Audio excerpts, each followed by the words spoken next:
Assalamualaikum warahmatullahi wabarakatuh. Perkenalkan, nama saya Aprilia Dwi Wahyuning dari kelas 11 MIPA 2 nomor absen 7. Di sini saya akan menjelaskan tugas infografis sejarah saya mengenai penyebaran berita proklamasi di luar negeri. Seperti yang kita tahu bahwa Indonesia telah memproklamasikan kemerdekaannya pada tanggal 17 Agustus tahun 1945. Setelah proklamasi kemerdekaan dibacakan, kabar pun menyebar ke seluruh dunia. Sebenarnya apa sih tujuan penyebaran berita proklamasi ke luar negeri itu? Jadi, penyebaran berita proklamasi ke luar negeri itu bertujuan untuk menunjukkan bahwa negara Indonesia secara mutlak telah merdeka dan mendapatkan pengakuan baik itu secara de facto maupun de jure oleh dunia internasional. Pengakuan ini merupakan syarat pendirian sebuah negara. Syarat yang lainnya adalah pemerintahan yang berdaulat, adanya wilayah, dan adanya rakyat. Oke, mungkin nama-nama tokoh yang menyebarkan berita proklamasi tidak setenar Soekarno-Hatta yang membacakan teks proklamasi. Namun, jasa mereka yang menyebarkan berita proklamasi kemerdekaan Republik Indonesia sesungguhnya sangatlah besar. Tanpa mereka, proklamasi hanya akan diketahui oleh segelintir orang di Jakarta.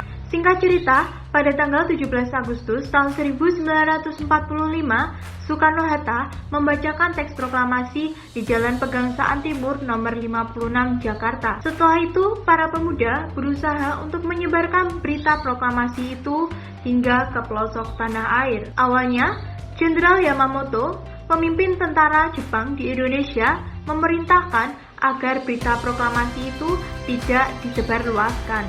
Tapi hal ini tidak dituruti oleh para pemuda, sehingga pada tanggal 17 Agustus tahun 1945, sekitar pukul 6:30 waktu Indonesia Barat, wartawan kantor berita Yoshima atau Dome yang sekarang bernama Kantor Berita Antara yang terletak di Jalan Pos Utara nomor 53, kawasan Pasar Baru DKI Jakarta, Indonesia, Syahrudin, berhasil menyampaikan salinan teks proklamasi kepada Daidan B. Palenewen.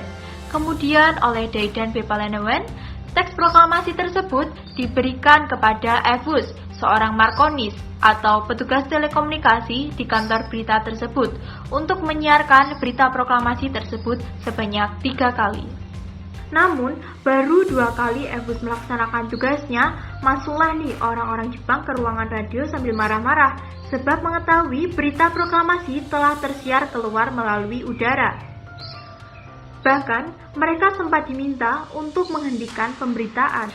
Tapi hal ini tidak menyurutkan usaha-usaha Indonesia untuk diakui berdiri sendiri sebagai negara yang berdaulat.